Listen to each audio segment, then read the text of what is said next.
We Direct Music Videos Canada panel called How the Bleep to Get a Video Made. We have a couple people to introduce, but I just kind of want to start with briefly introducing We Direct Music Videos if you haven't heard of it before. We Direct Music Videos Canada is the Canadian arm of We Direct Music Videos, which was originally formed in Los Angeles as a non-hierarchical organization of volunteers who are working to help the music video industry change for the better. We Direct Music Videos Canada's objectives are to build community, foster discussion, and share resources among music video creators in Canada. We believe that videos are a positive force within the creative industries in our country, with both cultural value and a history of launching successful careers. Our focus is in educating new and aspiring video creators, amplifying underrepresented voices, and helping better the working conditions of those within our music video community. If you want to learn more about We Direct Music Videos in general, you can go to www.wedirectmusicvideos.com. They have a bunch of awesome resources there. Our panel discussion is a little bit more focused towards the Canadian landscape. So welcome. My name is Seb, or Sebastian. You can call me either.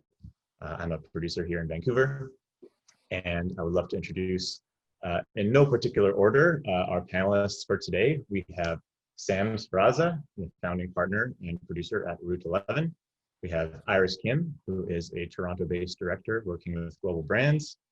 We have Tim Myles, who is a Mi'kmaq actor and filmmaker originally from Newfoundland and Labrador. And we have Dougherty, who is an Australian director who's recently moved to Canada, writer-director working with many storytelling mediums, including live action and puppetry animation. Luis Guerra is an independent producer from Mexico, but now based in Vancouver, and has 5 years of experience in the industry, just graduated from SFU. I will go around the table again one more time and have everybody kind of talk about what they're doing, who they're working with, and giving us a short description of what you've been up to. So Sam, why don't you go ahead and kick it off? Yeah, thanks for having me. Thanks so much, Seb. So I think during this pandemic, it's actually been a really busy time for Route 11 and for me. I don't know why that is. I think maybe musicians aren't touring, so they want to make video content.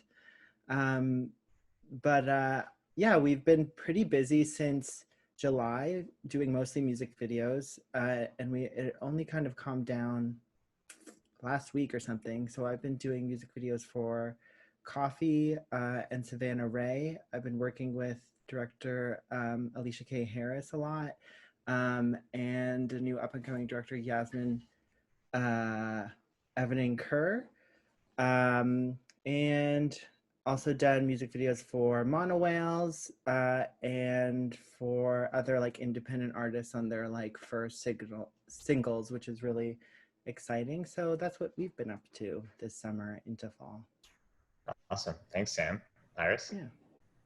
Yeah, well, I'm Iris. I'm based in Toronto, and I've been doing these videos for a little less than a year now. I graduated from Ryerson. I studied media production, and I really enjoyed it. I really enjoyed living in Toronto in general. I feel like I've met the most amazing people here, especially people that like I work with.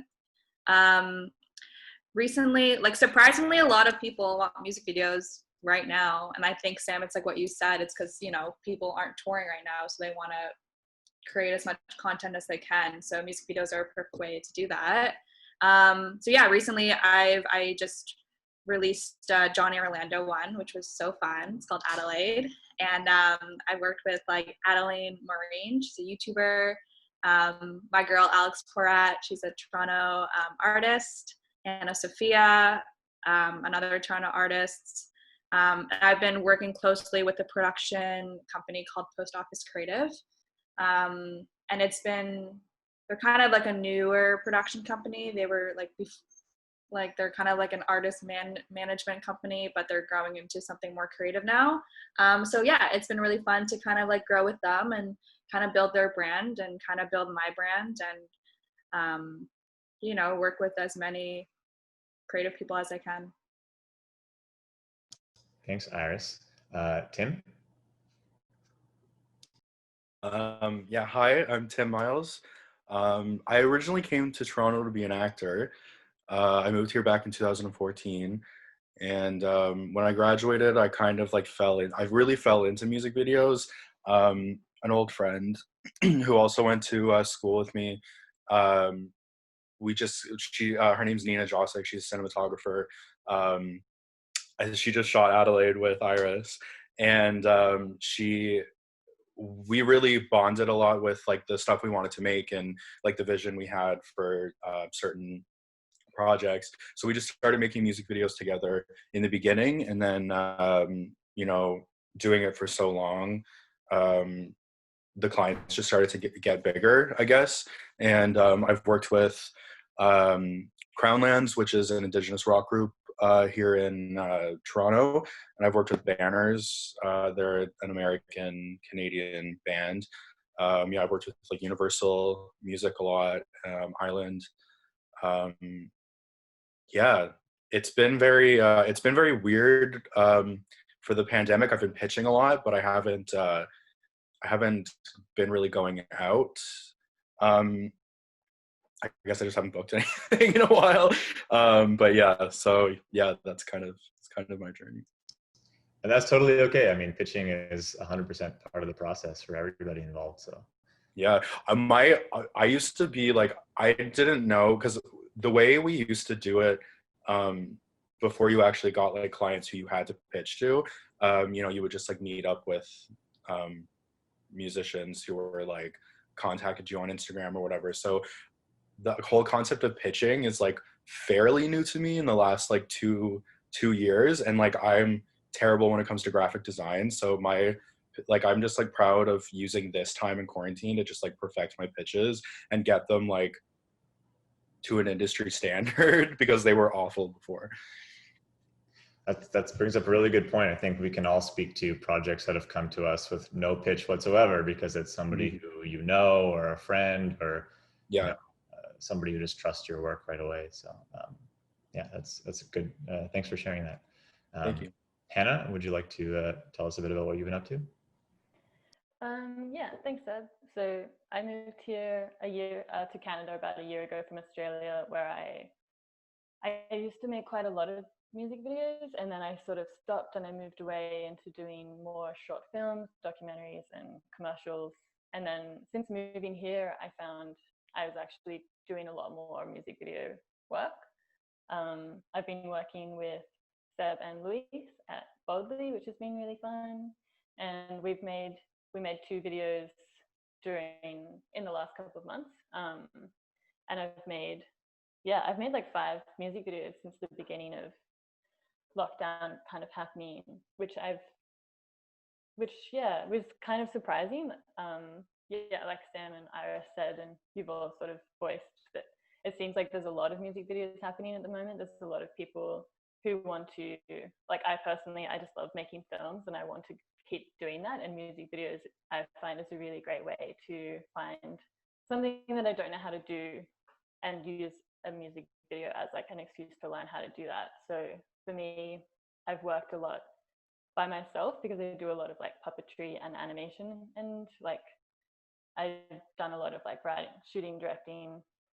One of them I shot and was actually in as well because we couldn't get cast members. So, and then I made one in my bedroom that was like made out of a cardboard town. Like if you really want to make something, you can get it done. That's what I think. So yeah, I've done a few music videos in the past couple of months, and I actually found that the last time that We Direct Music Videos did a panel, there were a few people who were on that panel who I reached out to afterwards who worked at record labels, and I had quite a lot of success just from like emailing people and saying, hey, I saw you speak on this panel, I'd love to work with you, here's some of my work, I know how to work by myself in my lounge room. And so if you need someone who can work in a 2-3 person crew. So yeah, I found that was really helpful. If you're ever wondering if like cold emailing people works, it does. You should do it. That's awesome. That's really good to hear that. Little plug for Redirect Music Videos there. And, if you aren't already following us on social media and connecting with one another and sharing ideas and collaborating outside of our panel discussions. I definitely encourage you all to do so. Luis, what have you been doing? I've been really busy this whole pandemic, almost feeling guilty about it. I've worked with artists such as Peach Bit, Pao Fu, and newer artists such as Prado. We did her first music video, and that was part of the MVP Prison Prize. And the biggest similarity with all of them is that they start with the letter P, I guess. I think that's my niche, artists that start with letter P. Passion Pit hit me up. And yeah, it's been really surprising just all the work that's been kind of floating to Vancouver because of the pandemic, because for a while it was just Vancouver can shoot, so throw it this way. Andrew Casera is an example of that, which I did with Hannah. And yeah, I've been doing this for around a year and it's great. Awesome. Thanks everybody. That was a quick little intro. I wanted to also mention for the folks listening, we're going to try this format for the panel. So we have a couple of discussion topics. We're going to kind of go around and get everybody's take on some of these topics. And then we'd love to open it up afterwards to some Q&A with our audience. So if you do have questions, feel free to leave those questions in the chat box below. Alon is going to kind of collect those things and then send them to me, and then I'll pose them to the group. So if you have any questions to think about during the discussions, please feel free. Or also there's a Q&A feature. No, that's just Lester saying sup. That's not a question, Lester, that's an exclamation. There you go. Okay, so just to kick off the discussions here, we've just talked about what you've been doing and what your roles are. So we talked a little bit about pitching projects in 2020, but did anybody want to just say a couple things about how that process has been different from maybe a non-pandemic world? Have you been seeing more pitches at different budget levels, or are you seeing more pitches for a lot of different kinds of content? Are you seeing pitches become more difficult with more competition? Is it easier because there's less competition in other countries and everyone's like, well, we have to shoot in Canada? What's that been like for each of you? Maybe in just a couple of sentences. Sam? Yeah, so during the beginning of the pandemic, there was definitely more people who were looking into animation and that kind of thing. Maybe even some green screen stuff just because it was simpler and had smaller crews. But honestly, as things kind of progressed, and at least in Toronto, the film industry was able to start shooting again, that was less of a concern. And I saw clients kind of, to be honest, for better or for worse, and maybe we can talk about this, the pandemic was sort of like an afterthought. I was then pitching after a couple projects that I was asking other directors for, because I'm a producer. I reached out to a couple animators, and then after that, it was kind of regular asking for treatments for music videos. And then whoever was asking the video licensor or whatever, or the record company, they were like, oh, and also if it could be a small crew, that would be great. It was kind of an afterthought. And then of course, as a producer, whatever I was producing, I just had to make sure it was safe, whatever that meant, whatever was possible in terms of the time and the budget that I was given, making sure everyone was safe. So it started different, in July and August, and now it's kind of the same. Except we're trying to keep crews smaller, but and of course doing all the other COVID things like taking temperatures and stuff like that, PPE. But now it's kind of more of the same. I can't speak to right now because it seems like the cases are going up. And I think we have to take another look at how to do things safely for film, for sure. But that's my experience so far. Yeah, I feel like it's been similar in our corner of the world as well. Iris, do you think that there had been like creative limitations, or did that open up more possibilities for you making videos? Yeah, I always felt guilty about filming things inside, like during the summer, and especially like right now too. Like almost all the videos that I did, still the pandemic, but like during the summer when like, you know, I feel like we were a lot more strict with our rules. Like it was all just outside. And if it was inside, like we would be extra cautious about social distancing and wearing a mask, and keeping like numbers low. But like, yeah, like creatively, when I was like thinking of ideas, I'd be like, okay, it starts off in this house. And I'm like, wait, how's that going to happen? You know?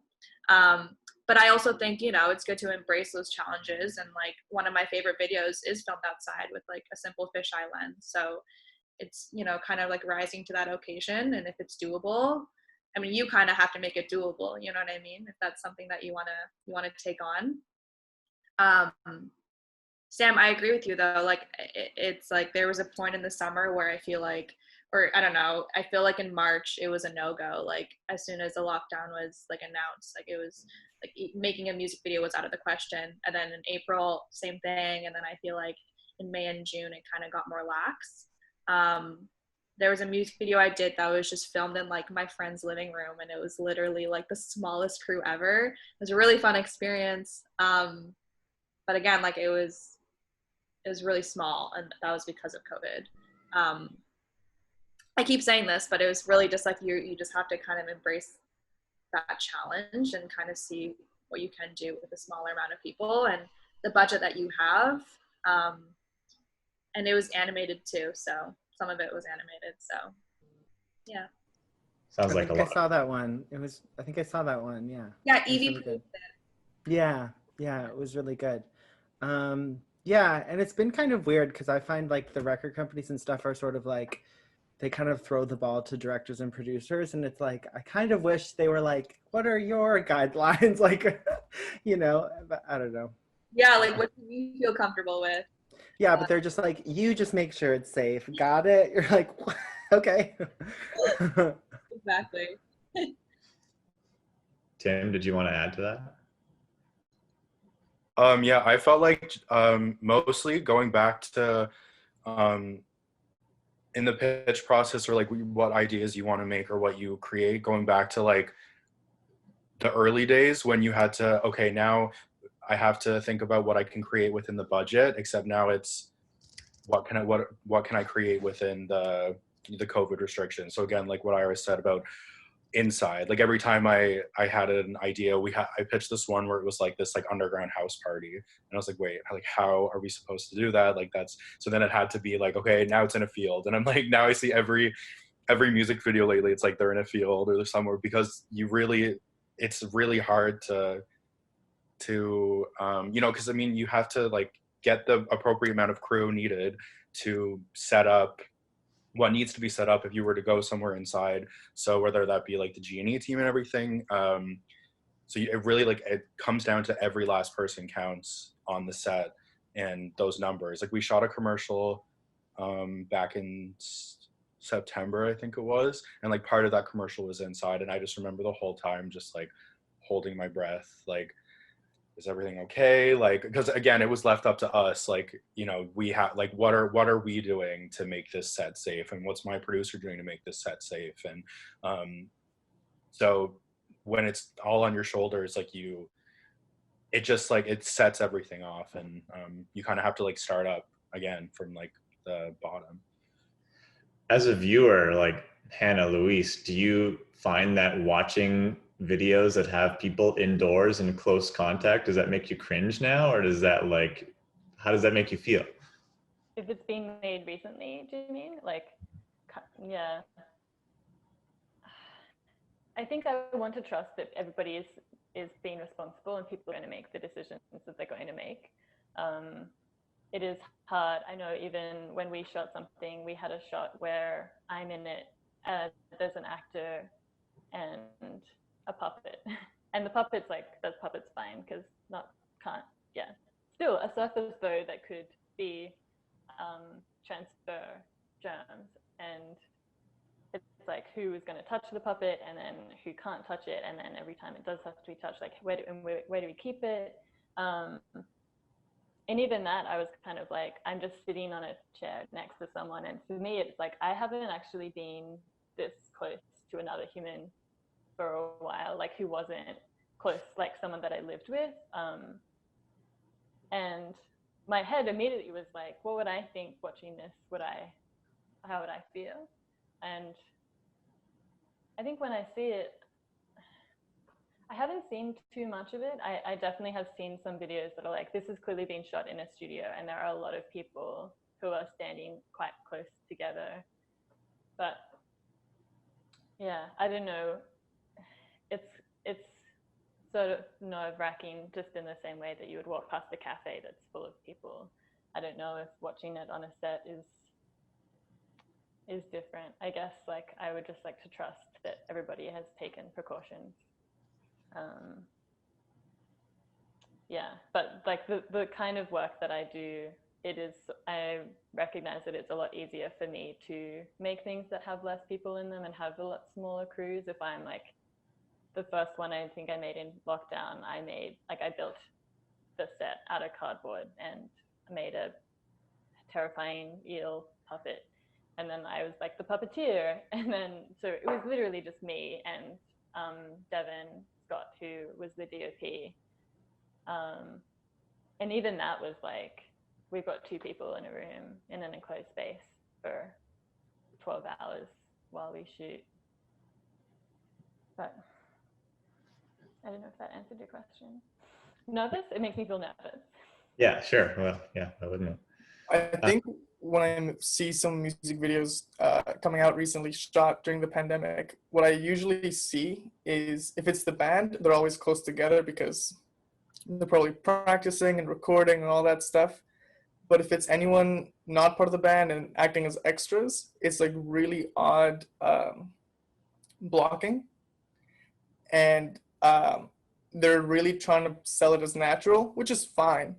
But it's always, I kind of find it noticeable. I mean, in the Psychics NLA video we did with Peach Pit, they're standing quite far apart because the whole thing is, it's a fake documentary. So it's like, oh, you gotta give space to the camera. But in reality, it's like, oh, you're not part of the same bubble. So you gotta stand far apart. So it's ways to sell it.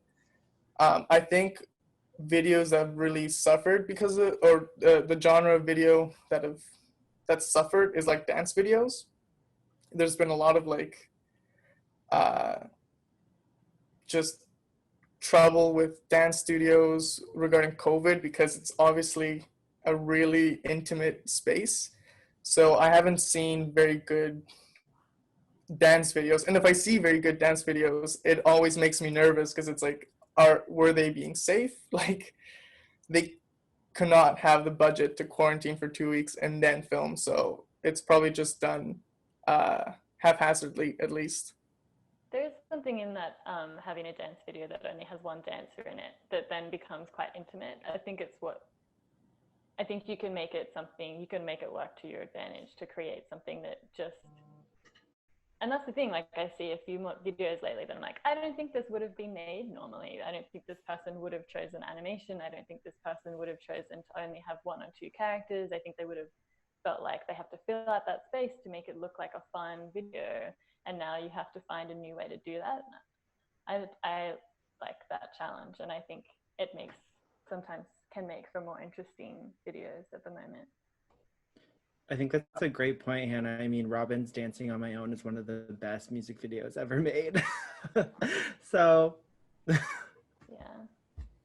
I want to segue from that part of the creative discussion into more of a question for the producers, I guess. How has been your experience, or how has been your feelings about pushing for extra budget with labels for COVID protocols, and how much are you allotting to these areas? Some people are talking about COVID officers, sanitization, testing. This question comes from Bailey Wood. So thanks, Bailey, for the question. Yeah, I'll answer first. I've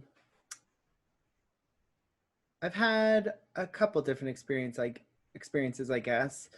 You know, music video budgets are really tight as is. So I've had experiences almost with every project I've been doing since the pandemic that I've asked for more budget. I think everybody should ask for more budget, especially if you need it, which is mostly all the time, because 50% of the time you'll get a yes. The other 50% they say we can't, and you know there's no harm in asking, especially now when we need the extra budget to make sure people are safe. Um, all in all, I've been kind of disappointed. Oh, COVID. I think that in the early days, there was like a couple of months of like, we get it. It's hard, and we'll try to give you more budget. And then after that, that kind of faded away, and it was kind of back to usual. And same with people's expectations. Like the expectation around timelines and what they could get done was low for a little bit, and now it's back to normal, which is disappointing because I want, as a producer, like it's my job to make people safe. And I'm not a health official. I'm like taking temperatures, and then people are like, the temperatures don't matter. And I'm like, well, I don't know what else to do. I need to keep people safe. Like, so stuff like that. Yeah. So I think if there are any people from labels or something listening, like, I think they need to step it up a little bit. Luis? I think, great question, Bailey, by the way. I've been very clear about the costs. When like this conversation opens up with the label, I've been very clear about the costs of just general PPE and just COVID measures in general. And it's always been like the third point or the second point I send out when I talk about my plan, because, well, I just can't sleep at night knowing that I might put my crew in danger. So if they ask, oh, is this cost necessary? It's like, it's the minimum. Like, we're not going to do it unless we have some things. And I do get people usually, actually, it doesn't matter who usually does it, but I do get people talking to me about temperatures and mask, if masks work and all that stuff. And I believe it all works, like even the temperatures and the masks, but at least we're working with like within what we think works and what we think the appropriate costs are. Another part of the question was, how do you calculate costs? And I think it's like a per head kind of thing. Like if you're planning to give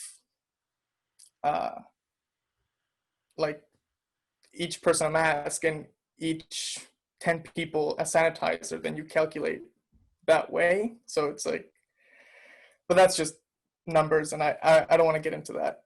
No, it's a great point, and I missed that part of the answer, but yeah, I think per head is a great way to do it. Mm-hmm. And also like location size, because sometimes the discussion is going to be about, okay, so if we're all in a studio, maybe 2 sanitizers are good and you just put them at entry points. Other times you're shooting in a field, as Tim said. There's so many things about a field. Well, the entry points in a field are completely different. So you create pathways with your sanitizers. So that can be completely different even with the same crew cast size. And my experience about talking with labels about COVID stuff, very understanding. I think the labels really, or at least in my experience, they're really understanding what it takes. Or I don't know if I don't know if I like scare them into it. It's like, we're not going to do this unless it's safe. But they're quite understanding about the safety that's needed in going into these productions.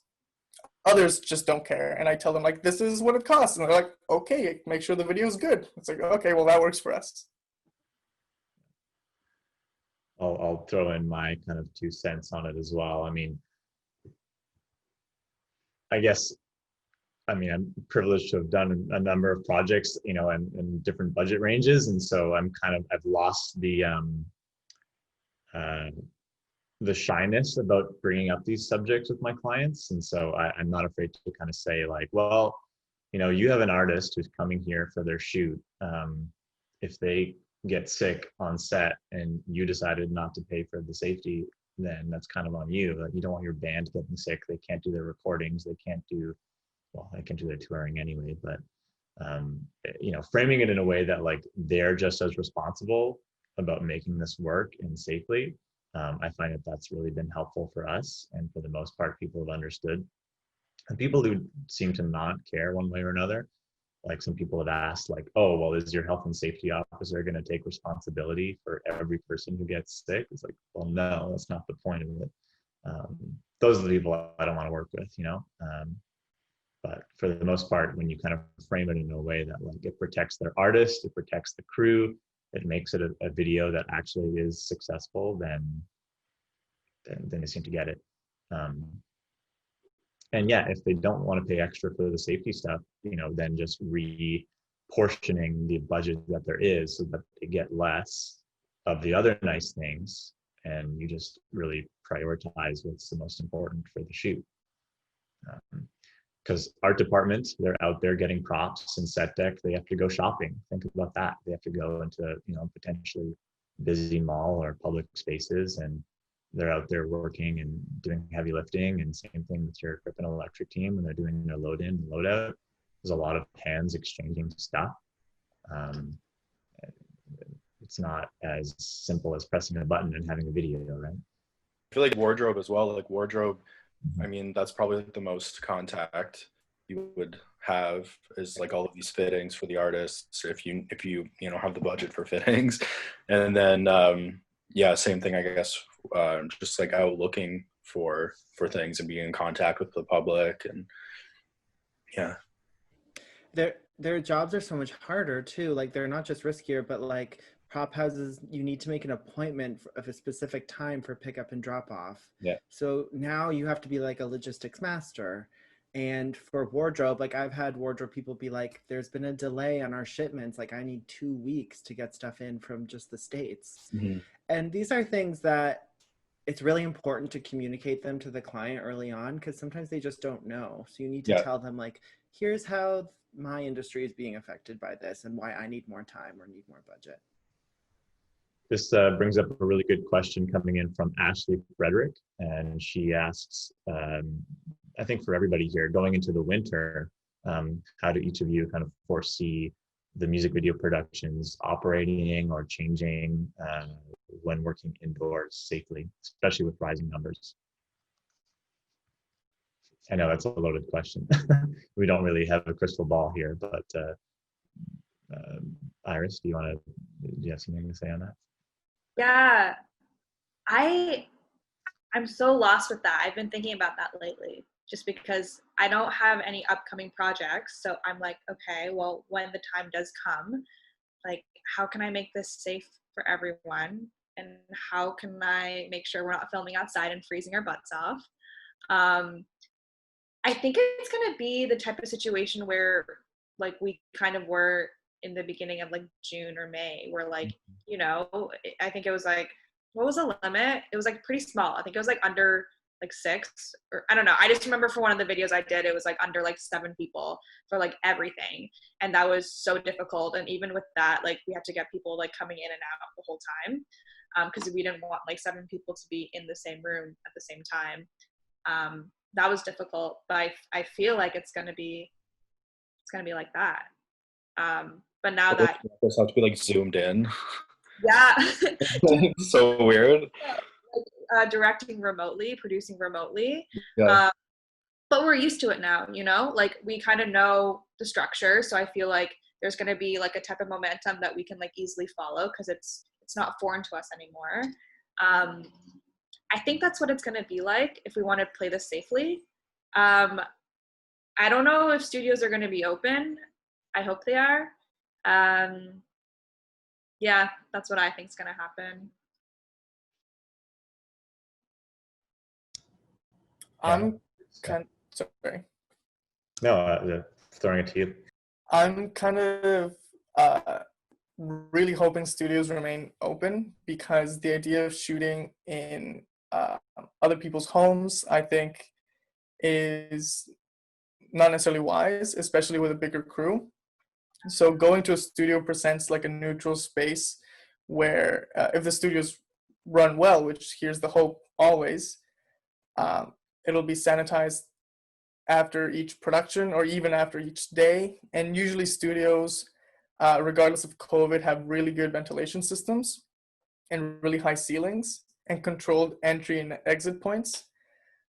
So through the winter, I think shooting in a studio and being real creative is going to be kind of the way forward. And if it's more running gun, as I know, not running gun, but if it's more indie, if you will, I think it's going to be really careful and try and keeping it within your bubble. I mean, some of us have roommates that are in film, so keeping it there and keeping it tight might be the best way into the winter. Kind of work in your bubble. Yeah, kind of work in your bubble as much as possible. Mm-hmm. Nice. Thanks, everybody. I want to switch gears a little bit here. I think we've kind of talked about COVID a lot in the last 30 minutes here. So I want to talk about some stuff with us here regarding funding. How are music videos being funded these days? And I want to get each of your thoughts on this and experiences. We have a couple of questions from the audience as well on this topic too. So Tim, did you want to take this one? Sure. I mean, I guess MVP is the big one. The grant process that's always a really good one to keep looking back or keep checking back on because they have rolling deadlines. A lot of the times, I've personally have had just the label front the budget, like the label would come to you and be like, it's this amount of money, and you just work within the label's budget. I think, I don't know. I know that like OAC, like the Ontario Arts Council and like the Toronto Arts Council, like they don't do music video. Actually, I'm not sure. I think the Toronto Arts Council might. I don't know if anyone can correct me on that, but I know that the OAC, like that's not a thing they do. They don't want music videos. I believe that's correct. Yeah. Yeah, TAC is, and then OAC isn't. I think you're right. Yeah. Yeah. So MVP is a big one. And then I guess if like you if you start to develop a relationship with labels, and with the producers at labels, then you just kind of work with what they give you. Yeah. Is there like discussion kind of back and forth of that, or is it kind of like we have 5K, we have 10K, 15K, here you go? Usually when they'll ask me to pitch something, like it'll be like the artist's name, the music video, the amount, budgeted amount, and then like any notes on what the artist kind of wants. So it's usually like in the initial email that I would get sent. And then whether that's up for discussion or not, I mean, like, I think I'm at a point in my career where I don't feel comfortable personally trying to ask for more, just because like, I mean, I'd leave that up to the producer. Like if the producer wants to ask for more, like absolutely. And I'm just like, okay, like I guess we can have more. But like me, I just kind of, work with what I have at this point. To a certain extent, like I've had like specific artists reach out to me, like almost smaller artists. And it gets to the point where you just like, it gets hard because when the budgets are just a lot smaller than what you have been doing for a while, it's just hard to get back into that, because I feel like we as like creators have just exhausted so many of our favors from like friends and like workers. It's like, it's one thing for like a director to do something for free, or for, I'm kind of getting off topic a little bit, but like free or for like low money, but you can't keep asking people to come back and work for free. And yeah, that was a rant. Hannah, do you find that you're approaching artists directly, or is it more of a relationship building with labels? What's been your experience with that? Well, when I first got into music videos, when I started making them, I would actually just go to gigs, and for a moment, I was like, gigs, wouldn't that be nice? Yeah, I would normally like go and see bands, and I would just talk to them afterwards. And if I connected to their song, or if I thought that I felt that there was something interesting that I could make for them, I would just talk to them in person generally and just say, hey, I really like your music. I make music videos if you're ever looking for something. And that actually was how I made most of my music videos, just from talking to people. And after that, I don't really do that anymore. Just obviously I can't go to the shows, but I haven't done that for a few years. I'm much more getting, I have had a representation in Australia, and I have representation here, and I would generally be asked to pitch on something, or maybe for a production company if they had somebody come in with something that they thought, like I have a pretty specific style, I suppose, that they thought that I would be good for. And that is something that is, I think, really worth working on, like thinking about what kind of videos you want to make. I know this is sort of off topic, but what you put out is what you'll get back. Like if you make a certain type of thing, then that is what people will ask you to do. So if you can try to make the things that you want to make, even if, I'll do a lot of work on something, even if it doesn't have much budget, because I really do believe you get out what you get back, like what you put into it. So I'll make something that looks like a high budget video, or that at least looks like something that I would want to be paid for again in the future, which I found has really helped, because now when bands do approach me, or when production companies approach me, they know what they're asking for.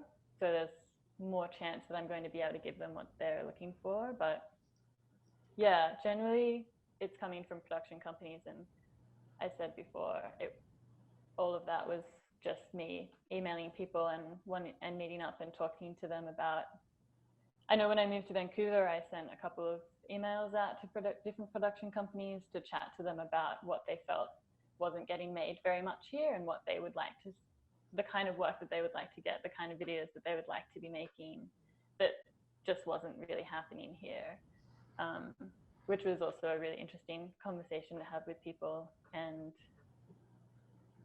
I haven't, it's been a while since I've like reached out to a band directly. I think it's kind of like going into a workplace and asking for them if they have a position available, like you know, they'll look for a director if they need to find them, but it is definitely useful to have introduced yourself to people and have people think of you when they are looking for a music video.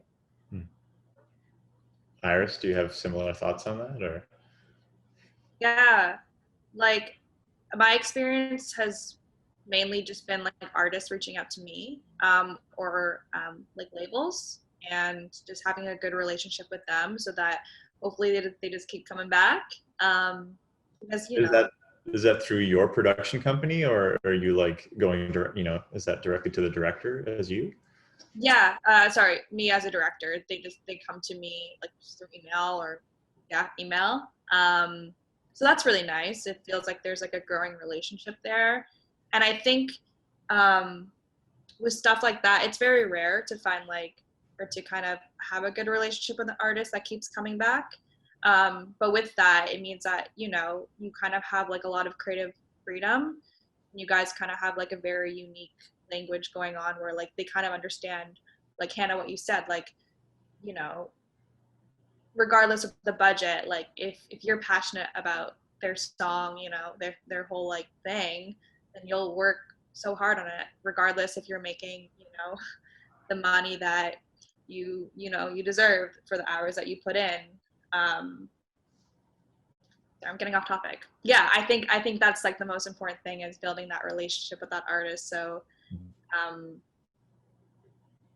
it's a product that you're happy with at the end. Was that the question? Sorry. Yeah, I was curious, like just from your perspective, what, whether it's them approaching you or you approaching them, or kind of a bit of both. So it sounds like it's a bit of both.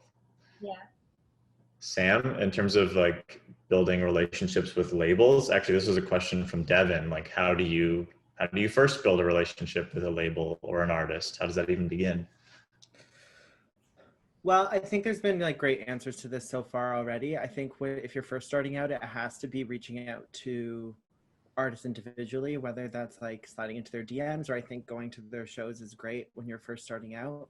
But and then after that, it's just about the relationships you build from that first project. It's like any part of the film industry. That's kind of how it goes. How Route 11 did it is we had like a personal connection to Grimes, and we made our first music video with Grimes, and then that kind of kicked off our relationship with other production or with other record labels that reached out to us after that. So that's how it happened. Like they reached out to us, and then from that first project, like Iris was saying, your relationship begins, and you just try to maintain that, you know, and yeah, leave things on good terms, and always keep in mind that it's really about the next project. It's not just about the project you're working on, it's about the next one. In terms of funding, like Tim said, I've generally had it from the labels, and I think if music video does need more funding, it has to come from the labels first. They're the ones with the money. The funding bodies are great, but they're not the answer to people making a livelihood, right? So that's, yeah. Yeah, I'll throw on to that. We've often had a little bit of like grant funding, and then we've topped it up with label funding, and sometimes even if the director and the DOP are really passionate about taking a story in a specific direction, they're like, I'll throw in the film, you know, I've got some in my fridge or something. Great. Luis, did you want to just toss anything onto that as an answer in terms of starting a first project with an artist or a label? Yeah, for producers, it's kind of, it doesn't make a lot of sense. It's kind of counterintuitive to push your projects as like yours, because it's like director's vision and all that stuff. But they're yours in a different way. And it really is about how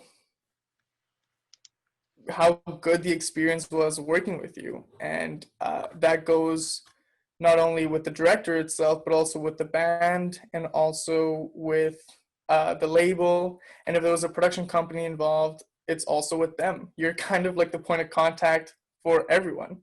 So when they see a good video made,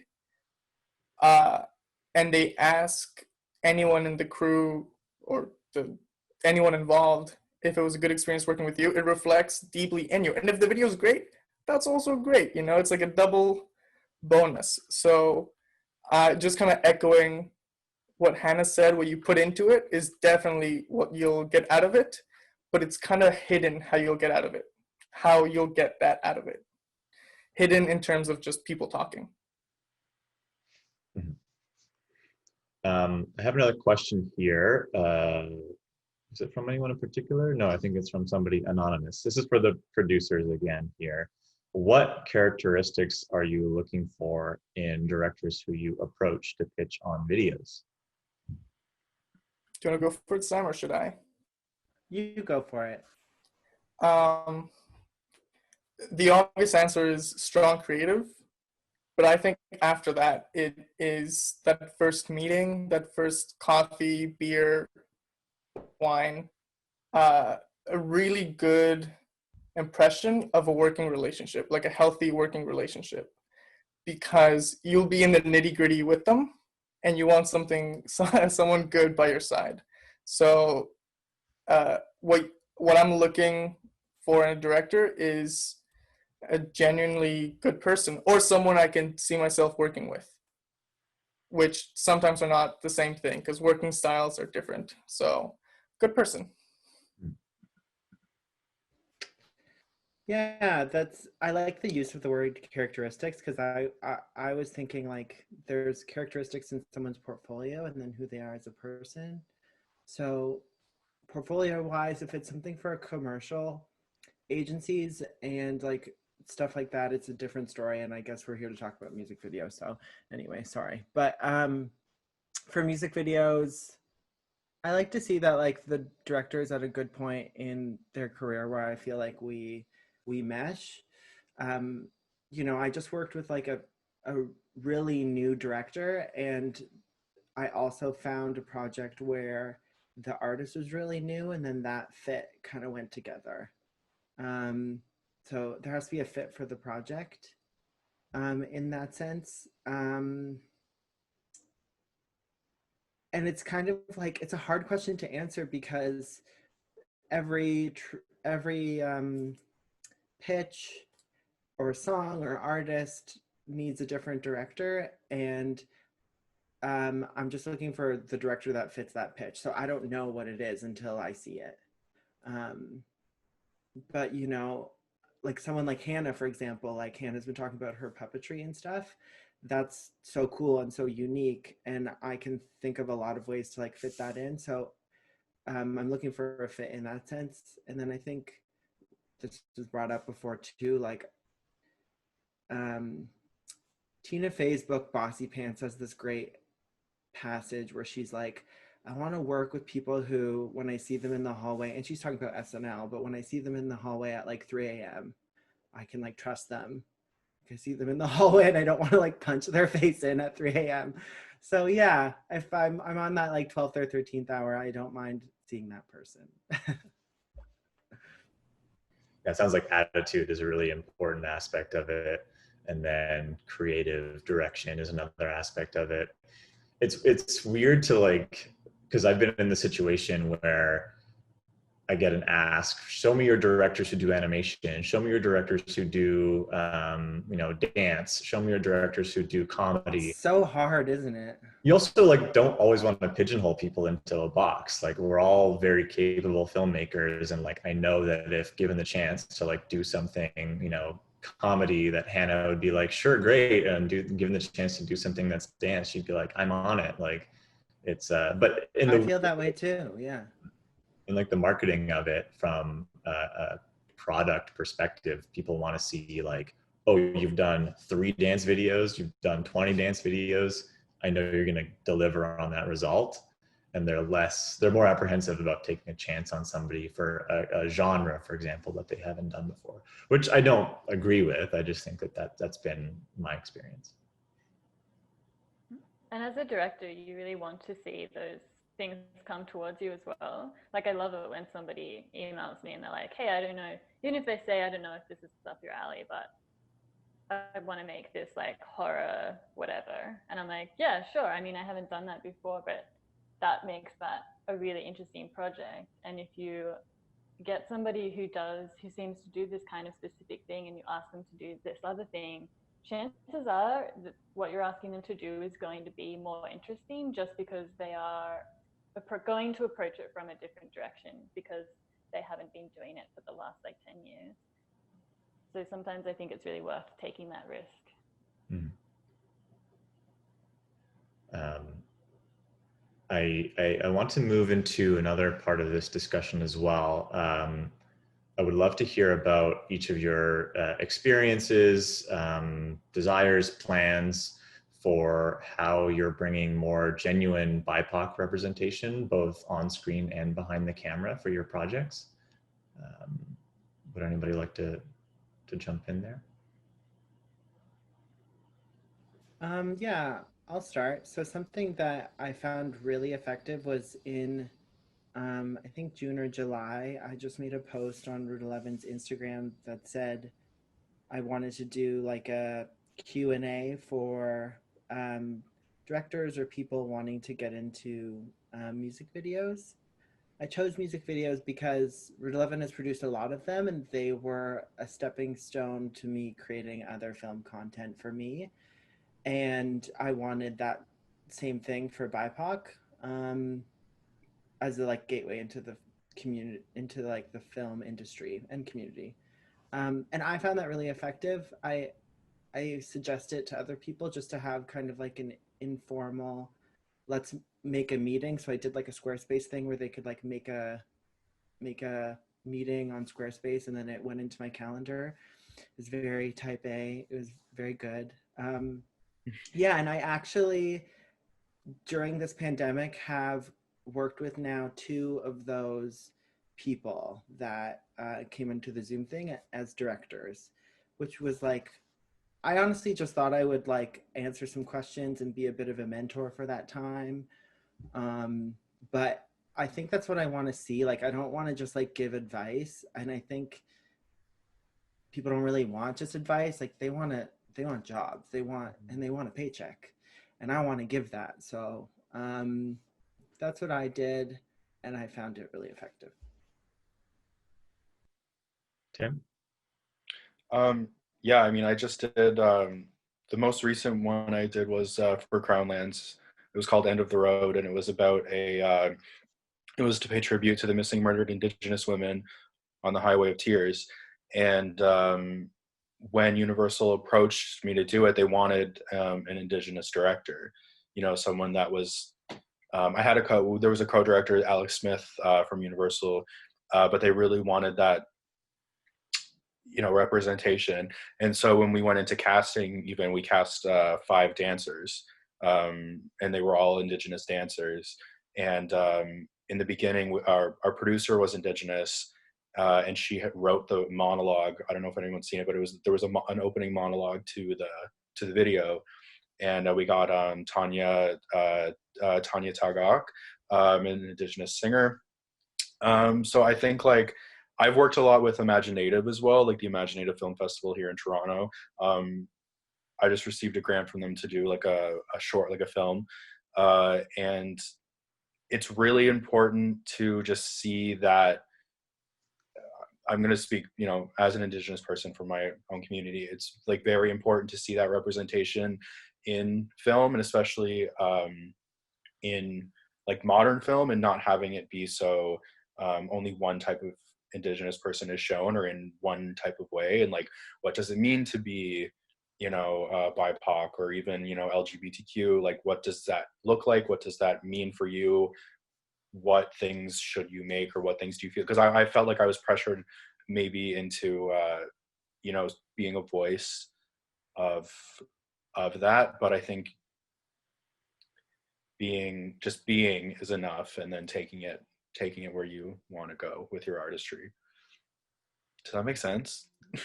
Yeah, I think so. Like it to a degree, it's like it's not about pigeonholing and just being put in the position of like, oh, you're BIPOC, like do this thing. It's like, no, we actually value your storytelling ability as well.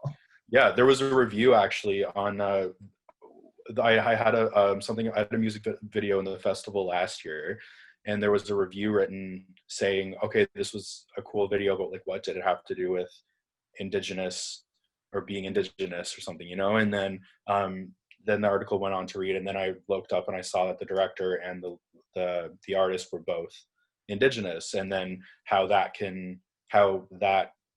it can have a place in not mass media, but like not modern media. What is it like? Just it has a place in mainstream media. Sorry.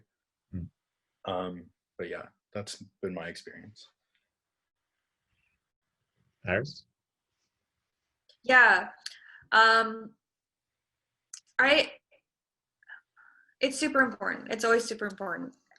For like casting, I always just post on my Instagram. Like if I'm always just trying to find someone, and I always say BIPOC preferred.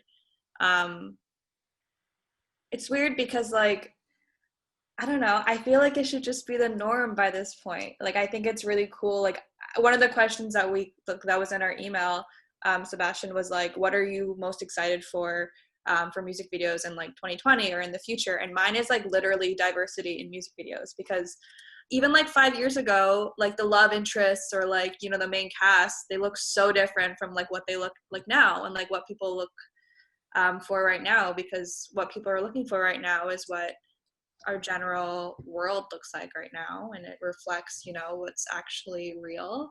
And I think that's awesome. I don't have any like, big steps that I'm doing, but I always just try to make an effort to make sure that like anyone who's interested, who has like reached out to me, or maybe is a friend of a friend who is interested in film, or is interested in acting, or is a dancer, that like I give them a chance, and I hear them out.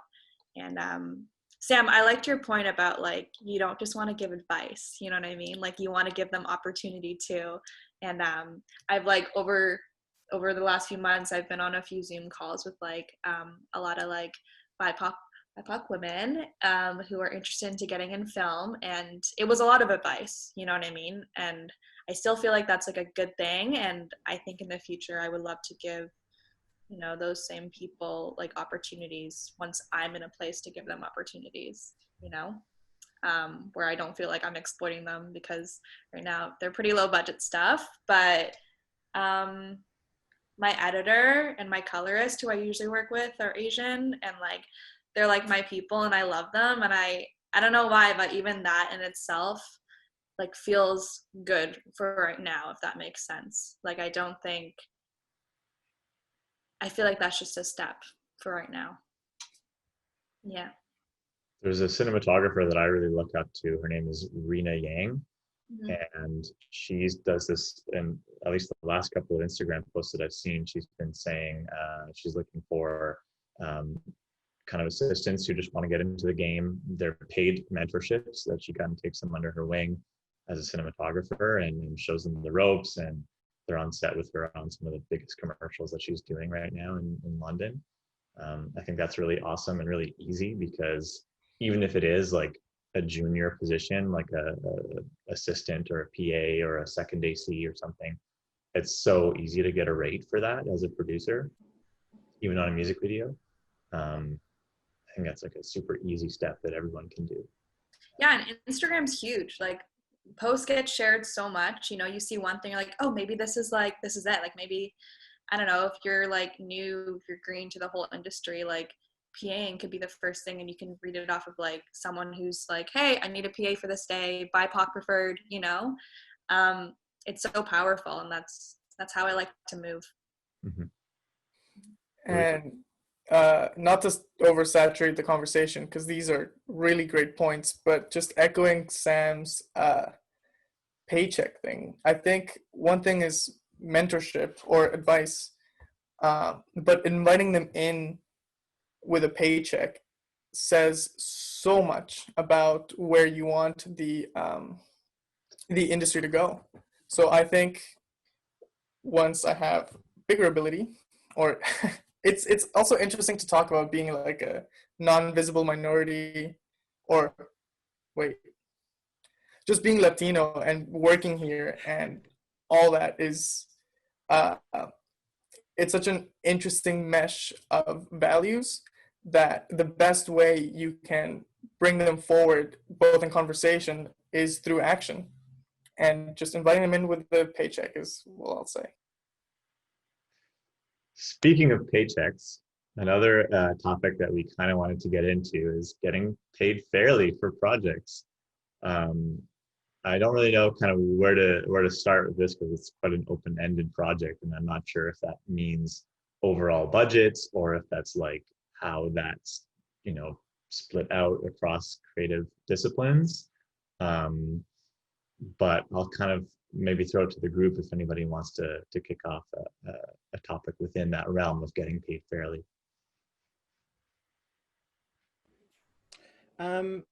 I'll start, and then maybe what we can do too, I think, especially for the directors, like if there's any stories that you had where you had to like fight for like payment or something, like how you got out of that would be maybe a great way for people to learn how to negotiate that.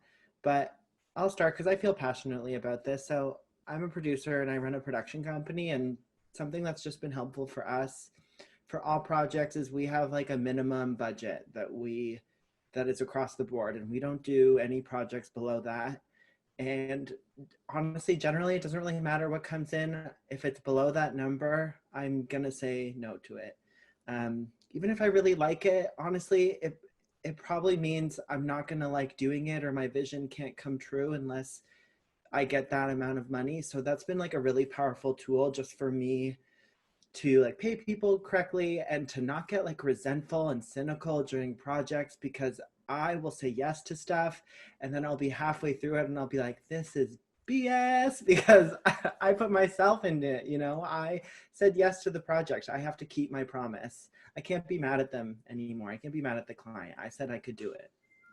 So I think that's really powerful way to get paid.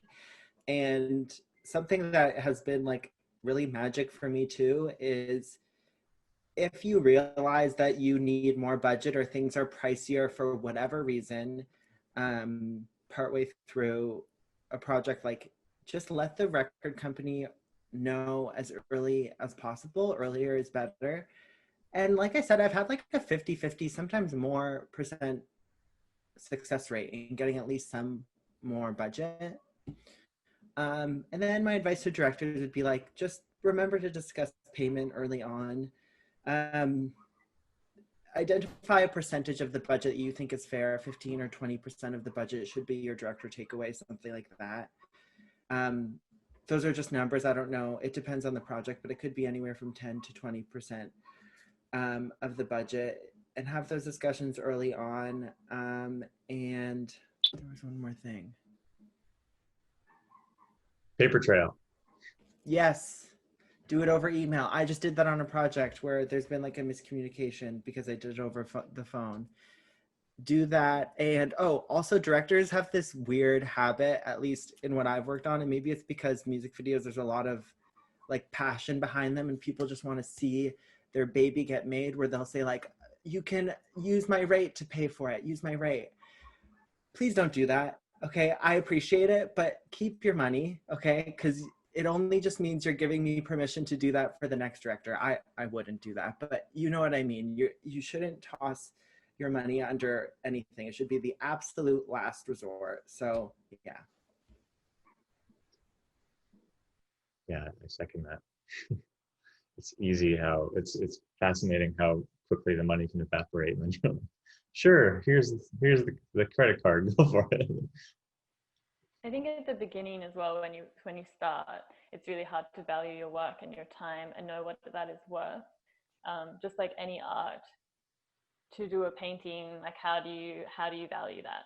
Like you put your time into, you put your effort into it, and you put your skill into it. And as you get more experience, your rate has to change. Like you need to be getting paid more money because you are getting better at your job and you're producing better work. I found it really hard when I started to ask people for what I thought I deserved. And like Sam was saying, it's very easy to feel like to get into this position where you feel like you're being taken advantage of a lot and you're feeling sort of bitter.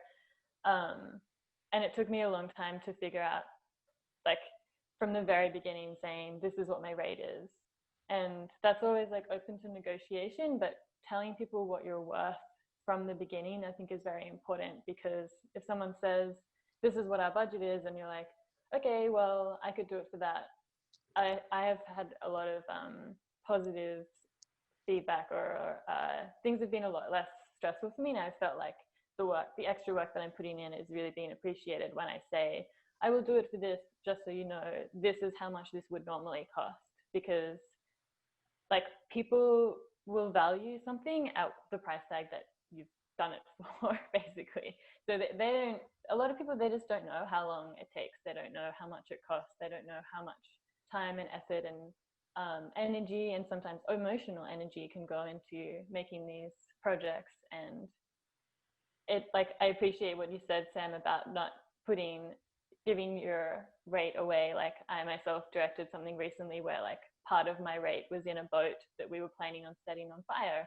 And it's like, if that boat is destroyed during this shoot, that's part of my director's rate goes in that boat. And if it's not destroyed and I can sell the boat, that's great. But I think even in that process, I was like, I don't know if I would do that now. And that was only a couple of months ago. So yeah, I think like valuing your time is really important. And particularly with music videos, the treatment writing process takes quite a long time and is actually quite a lot of work. Like Tim was saying before, you have to learn like graphic design skills to be able to make a really eye-catching, great treatment. And I have spent a lot of time doing animation, so I kind of learnt graphic design skills, and I don't know how I would have picked that up otherwise. So it takes a long time. It can take like 2 or 3 days to really write like a really great treatment. And that's 2 or 3 days that you could have been working on something else for money. And you don't know that you're going to get that job. So for me now, I'll always send a 1-pager before I will write a treatment, just so that people understand like that it takes time and that your time is worth something and you value your own time as well. For those of you who aren't familiar with a 1-pager, if you go to www.redirectmusicvideos.com, they have their pitching guidelines, which has been kind of an evolving discussion, but a bunch of directors and producers got together and sort of said, this is how we want it to go. And the 1-pager is one of the outcomes of that. So the idea being that these labels, when they throw out a project and they ask 100 directors to pitch on it, you don't have 100 treatments, you have 100 like paragraphs. That's simple enough to write. It gets kind of the nugget of your idea there, and then they can filter that down to a short list who will then do a treatment. Kind of makes it a little bit more efficient, and doesn't waste everybody's time. I've definitely been in that situation where I've gotten a brief and I talked to my friend and I talked to my friend across the country, and there's like 30, 40 directors writing treatments on it. And I'm like, who's even being shortlisted on this? And why are we all doing this work for a week's worth of writing on treatment and image pulling? Image pulling, that's the hard part. That's the hard part. Yes. Okay. So I got something to add about that. Sorry, Seb. No, yeah, I was just going to say, WeDirectMusicVideos.com, small plug. Not really, I mean, I'm not really involved in their website, but they have a whole guideline process that's really cool. Really suggest everybody checks it out. Yeah, no, I've actually sent that to some of my directors to let them know how it should be made. So it's a great resource. But to add add something to the whole payment thing, I want to bring back a point we talked about earlier. Getting paid is very, very important, and it might be tempting to reinvest your rate just so you can get the video made, because you think the video will boost your career and it'll be this great thing. And it might, like miracles happen, but the reason getting paid is so important is because once the video is made, you need that emotional and physical break. And if you put financial stress on top of that, you won't get that break that you need for the next video that will ultimately come if you keep going. We have this saying, hay que afilar el hacha, which means you got to sharpen the axe. And if you have no financial bed to do that on, then your next video will be bad, and that won't help you pursue your career. So it's about thinking ahead and just looking into the future and making good decisions now for that. So sometimes just saying no to the video will save you from the next video. I wanted to jump in really quickly and ask, this is a question from Clarence Deng for everyone. Any favorite clauses in your own deal memos, contracts, work agreements that you've learned to include through painful experiences? I have a couple. Shipping is included in all budgets, including styling. Had some horrible nightmares where the stylist just took our FedEx number and shipped stuff all the way from LA to Toronto. I think that's like the only one. That, and we get to post any of the work on our website or on social media. But other than that, I've had okay experiences with contracts, but I'm excited to hear other people. Tim? That's a good question. Maybe when it comes to location scouting, I think like just covering, expenses to go, because it's such an important, especially like when you're somewhere like Toronto, for example, like right in the city, and you want to obviously, like, if you want to get out of the city to make something, or you want to go scout a like a house that's really far away, or like a certain part of like a certain look that you're going for, you have to like pre-pro is really important in that sense, because you can't just like show up on the day and be like, this might be like okay, like, so I think it's good to like negotiate like those like pre-pro costs. But I mean, that wouldn't really be in my contract. But Oh, I mean, done it a million times where I like pay for gas, drive 2 hours away. oh my god, yeah, Forget to charge for it. So. yeah. Yeah, I think for me, it's definitely getting credited, like making sure that the team gets credited, whoever was involved. And I always just kind of like provide the list for the artist, just to like make it as easy as I can for them and kind of make it like foolproof. Mhm. Yeah, and another, obviously, like location scout costs, they cost a lot. I use Set Scouter a lot, and Oh, yeah, they're great, but like it, to like get the actual information and to book a date, you have to put like a deposit fee in, so that's included. And I think one that I want to add is just making sure that the production is like good to go before we go on these scouts, or before like anyone. It sounds kind of like, yeah, obviously, right? But like I've had it where we do the scouts, we make the shot list, and then it gets called off like 2 days before. So just making sure that that's like we're in the clear for that. yeah. I'm gonna start implementing that. Credits, that's a really good one, Iris. Credits. Yeah. I've had a lot where it's been like, yeah, we don't want credits in the video, or like it's like, well, okay, and then it's like not in the like it's not in the like the YouTube description or anything. So it's like, okay, it's up to like me and my crew to like be like, hey, we did this. If anyone wants to hire me again, you know what I mean? Like, I think it's just like an extra little nod that I think people should give to their creative team, is like just to like, even if it's in the box below or something, I think it's important. For sure. Yeah, a lot of the music videos that I watch, I'm always like, oh my god, who edited this? You know what I mean? And Yeah, 100%. my own research, and it's just like a lot of people won't do that. It's easier if you like click a button and you just find the editor's name in the caption. Yeah. I do also want to mention that putting into the contract the number of revisions and timeline for editing and like coloring, and also kind of communicating like what that is, what a coloring it like process is, and how you can't go back after picture lock. Like these are things that should be in the contract and should be communicated for sure. All very good points. My only thing would be timeline, but I'm curious, just making sure there's a timeline of each step and when they're going to see progress on it, just because the video is shot, but we still need a week to edit and then a week for revisions, and then like, so just making sure that's all clear. But I'm curious, what do you have, Seb? What do I have? Yeah, like what are some of the interesting clauses you wish you could add or you've had to add?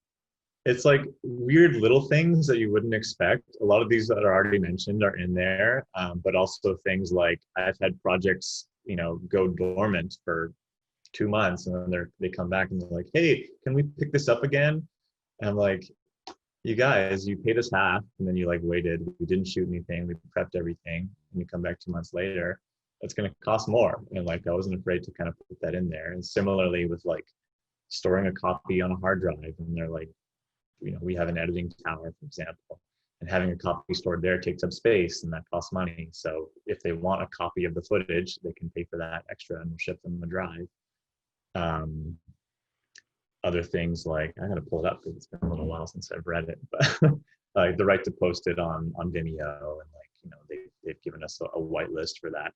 Another thing you can find, I think, on the redirectmusicvideos.com website is like what being whitelisted means, which is if you put it on your Vimeo or your YouTube or something, they're not gonna like put a big red flag on it and claim copyright infringement. Let me pull it up because it'd be fun. I would love to like actually share it with the group at some point, but I have to get somebody else to review that before I do. I think the delivery, like what they're expecting you to deliver as well, because I've had people who are like, this is what we want this 3-minute video, and then they're like, great, we have the 3-minute video, now we need like a 15-second cut down in portrait, and we also need it in square format, and we also need it in this, and like that's extra work. You have to reframe things, you have to export things again, like you're delivering more things. And I think it's really important that people realize that if the delivery changes, then the budget must change also. Like Mhm. you need to be given more time and money, because that's what it costs to provide those extra assets. When they say they want like a BTS video or like something for Spotify, but they'll like say that to you like on the day or like the night before. It's like, yeah, well, also we need a BTS video. Yeah. Okay. Like, do you have like a blooper reel you could put together? It's like, Yeah. no. It's in a sitcom. Like, I have something really simple, but it's like a list of all the crew roles that we've hired or that we're planning to hire. So that if they come back and they say, oh, I thought you guys had like a DIT, or I thought you had, you know, a sound designer on it. So, well, this is what you signed. If you want that, we're happy to provide it, but it costs a bit more. I really like that. I'm going to use that one. Yeah, it's nice. Other things like I mean, this has kind of been more relevant for like larger projects and commercials, but like a contingency day cost. In some cases, they're like, we want to shoot a sunny day. And living in Vancouver, there's no such thing as like a guaranteed sunny day. We were just in Chilliwack on Thursday, and it was pissing rain. And then on the Friday afterwards, it was sunny. And so if the client was like, oh, I really want to have a sunny day, we can say, well, this is our planned shoot day. This is how much the budget is. If for whatever reason we have to push to the next day or the next week, this is what that costs. And sometimes it's a percentage of the budget, or sometimes it's just like a full day rate for all the crew again, a full day rate for the equipment rental, unless it's like a day a week rental, for example. And then we ask for a deposit. It's pretty basic. You pay a certain percentage of the video up front, non-refundable. And if they decide to cancel, that's it. Yeah. Great, cool. I have a couple more questions here from the audience. Thank you, audience. You're so wonderful in sending us these questions. We really appreciate it. Okay, which one should I do here? Hold on. This one, okay. I think this is a different topic. Just kind of getting back to director and label relationships. A question from Anonymous.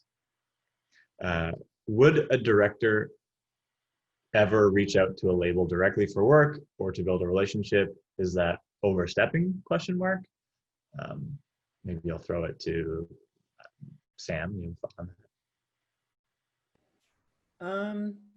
Actually, I think maybe the directors can speak to if they've done this. I don't think it would be overstepping.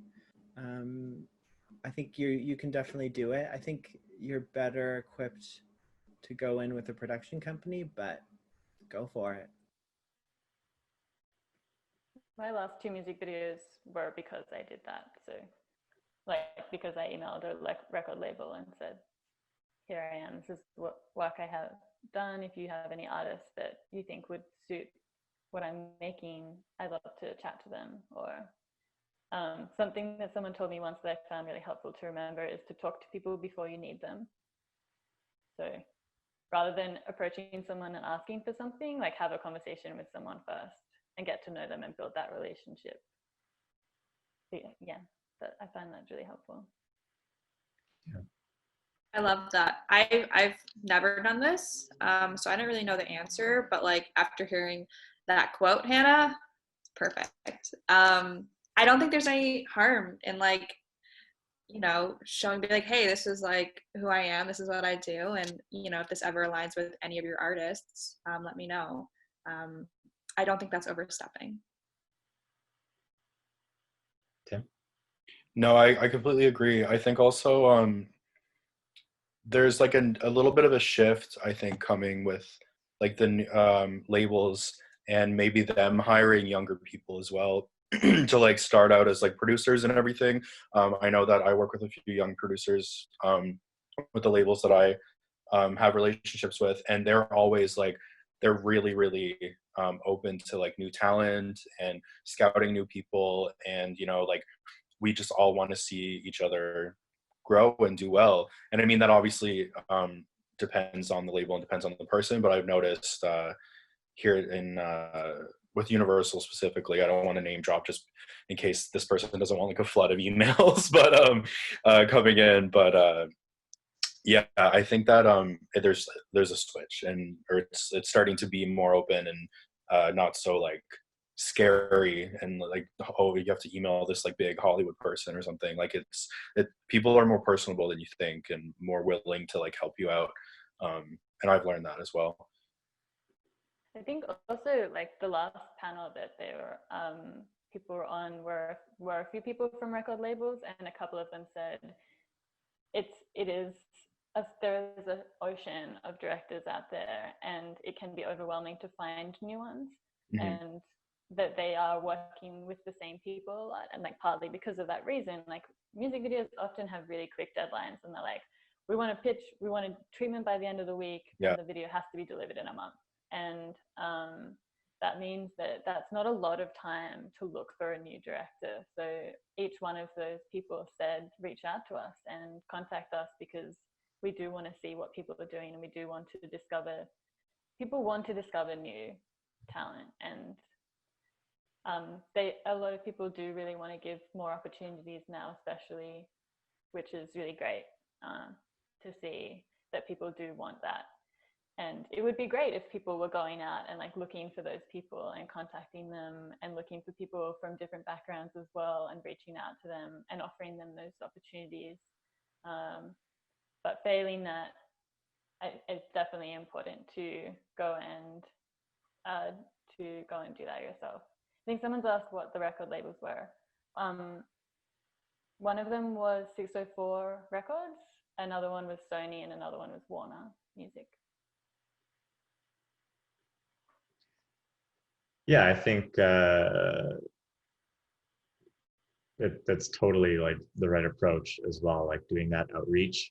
You know, as individuals, you're probably the most responsible for your own career. Production companies, you know, there's this misconception that all we're doing is like handing out projects, and that's not the case. You know, we're also doing that outreach, and we're also just kind of trying to build connections with people. And a lot of times we get repeat clients, which is really nice, but you know, to grow as well, you just have to do that door knocking in a way, or talking to people that you know, and friends of friends, and that kind of thing.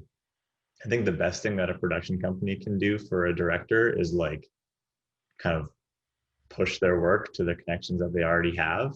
But beyond that, like that relationship building is still kind of, at the end of the day, it's up to you. You know, even if we push your work and they like your work, if you have a phone call with them and get to know them, and then maybe have a meeting with them, that kind of solidifies a lot of the things that were said earlier, which is like attitude check, creative, you know, direction. Is that something that they're aligning with? And that's not something that a production company or a producer can fabricate for you, right? So, cool. I think we have one more question that we can take before we kind of start wrapping it up, because it's already been an hour and a half. So thanks everybody for staying tuned in for such a long time on a Saturday. This was a, hang on here. Okay. Okay, I'm going to paraphrase this.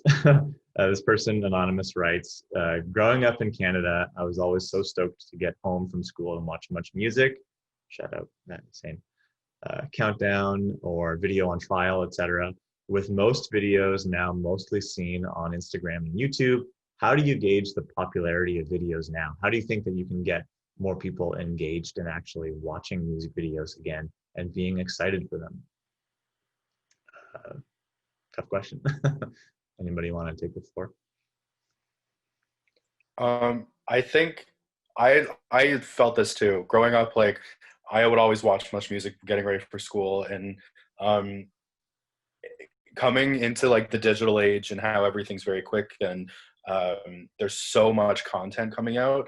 I think it's a double-edged sword. Like it's good because it's creating more opportunities. And I think now with you know, everybody wants like a video that's very aesthetically pleasing, whatever that means, you know, they're looking for a very specific things. I think there's audiences out there, and it all depends on, like, I guess, algorithm, maybe, like that's more of like a specific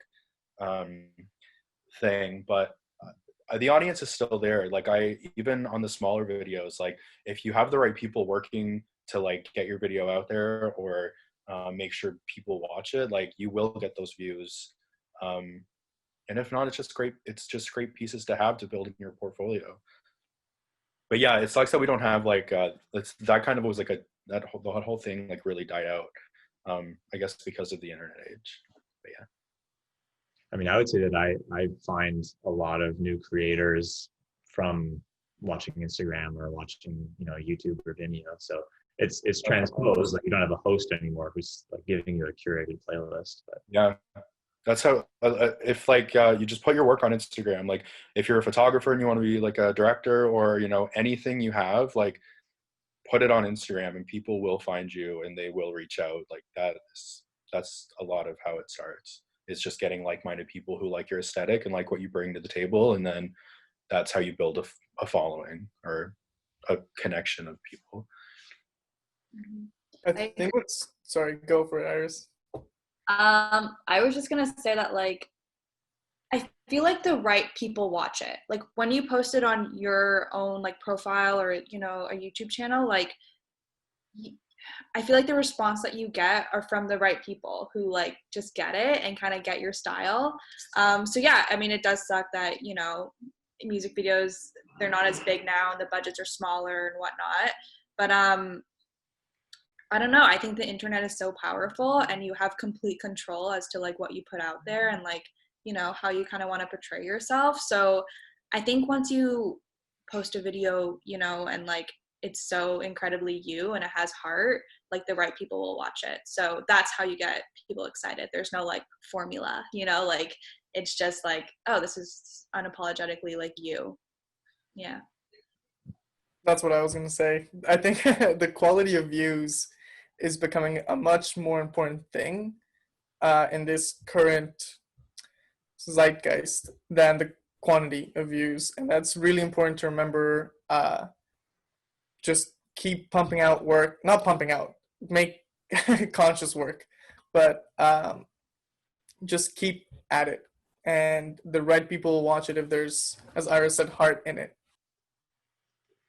I think people also really like to see who you are, and Instagram is a pretty good platform for that, for people feeling like they recognize you as a person and what you're trying to make and put out there. And if you can use that to your advantage, you can find those people who are really interested in what you do. Someone recently told me, who works in like social media, like building followers and stuff. He was talking about how people are using Twitch now, for example, to show some of the behind the scenes of what they're doing, so that people, because a lot of people are really interested in music videos and they're really interested in filmmaking, and it can be overwhelming. Like, I come from a very tiny like beach town called Ulladulla in Australia, and I definitely didn't think at that time that I would be living in Canada making music videos. I just didn't think that opportunity was available to me, and I couldn't see myself represented either in that position. So I think taking away the veil of like mystery sometimes can be really nice for people to see, like, oh, this is how videos get made, that we're all just people out there just trying to make the things that we care about, and hopefully entertain the audience or make them feel or think something. So yeah, not being afraid to put a bit of yourself out there, I think, can be really helpful.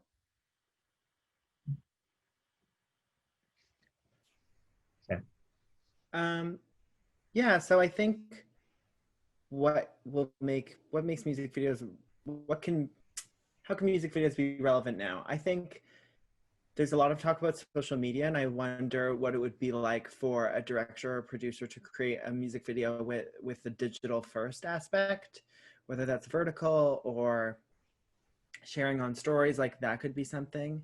I think I'd also like to remind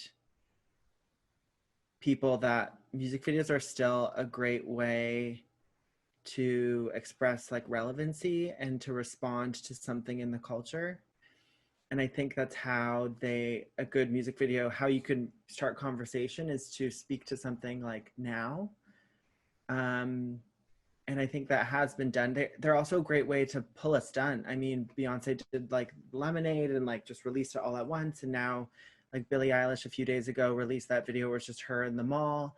And we're kind of like, we're taken back by like the candidness of that, and people start talking about it. And I think that's how they can still be relevant now. They're vehicles to talk about issues that seem relevant today, and also are like a vehicle to like, I don't have a more eloquent way to put it, but pull a stunt to like make a scene, for sure.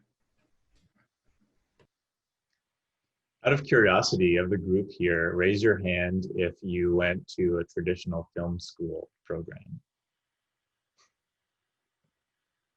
Nice. All right, the majority of it. For those folks, this question is, I think, our last question, and we'll wrap it up really quickly.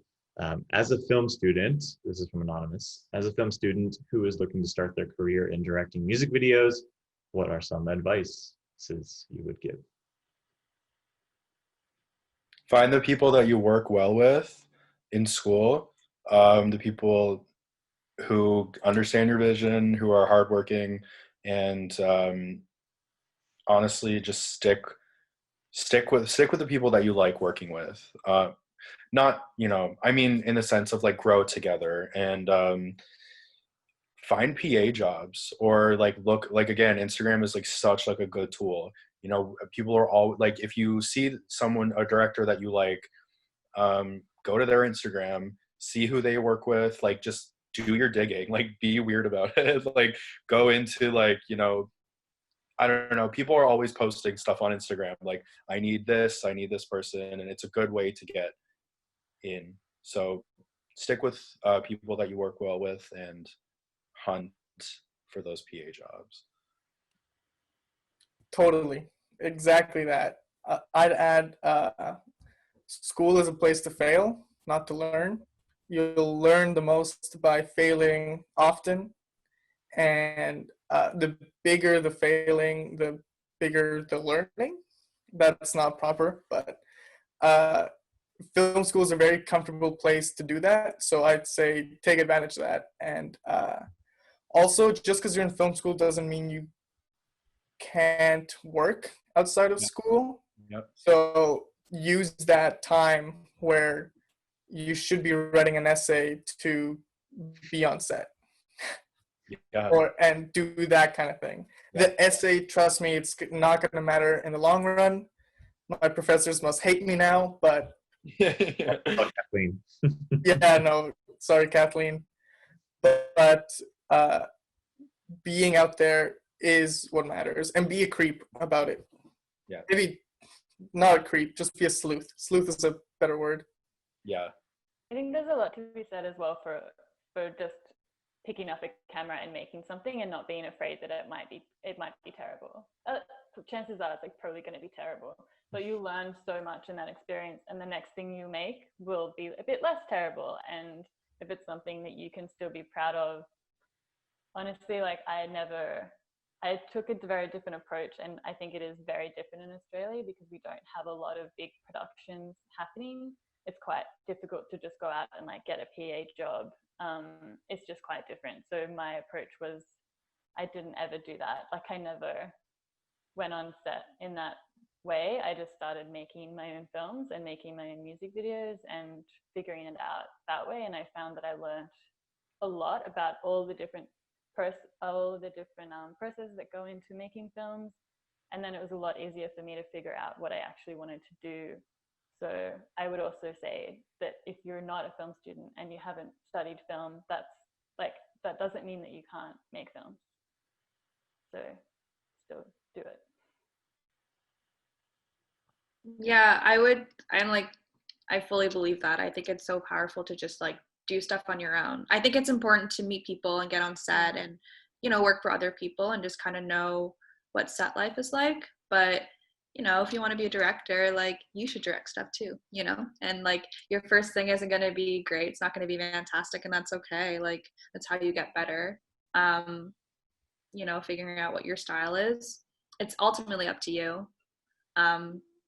Yeah. So a bit of both, like creating your own stuff, but also working for other people to kind of know what everything is like. That's my biggest advice. Awesome. Well, thanks everybody. I really appreciate all the wonderful discussions. Unfortunately, we can't get to all of the questions that we had. There were a couple of open ones in the Q&A, but I promise that if you reach out to these fine folks later on, or reach out to us afterwards, we'll be happy to answer some of these questions. I just want to close a couple of remarks here. Again, thanking everybody, Sam, Tim, Iris, Hannah, and Luis for joining us today. Everyone involved in the discussion, everyone behind the scenes, Alon, Emma, Katie, Peter, Jared, and myself. Thanks for taking the time on a Saturday, and thanks to our audience for your questions and for being so involved tonight. We want to encourage everybody to connect by sharing their social handles in the chat box, keeping the group active in the discussion threads on social media. I don't think we've done this before yet, but try using the hashtag WDMV Canada if you are posting. We'd love to see it. And then we'll try to be engaged on that as well. Don't forget to follow Redirect Music Videos Canada on Instagram and Facebook if you got it. We also now have a YouTube channel where we will post the screen recordings from these panels. You can see, if you search it up on YouTube, it's WDMV Canada. And you can find our last 2 panel discussions there, working with Canadian record labels, and our panel from June on diversity in music videos and commercials. We'll also post the link to our YouTube channel in the chat box below. Go subscribe. And then if you are interested more about the MVPA, oh, I can mention that before. The MVPA is the Music Video Production Association. They are an Instagram channel. I believe they are worldwide, so they also have some really awesome resources, and we will post that Instagram link in the chat box. There's a lot, they're posting it to everybody. So once again, everyone, we're going to leave the chat open so everyone can kind of toss in their info and check out the links. I'll be online with the Redirect Music Videos team for a little bit longer, just about until 2 o'clock, I think, but want to thank everybody again for joining us today on the panel. Thank you. Thank you. So much. Thank you. This was great.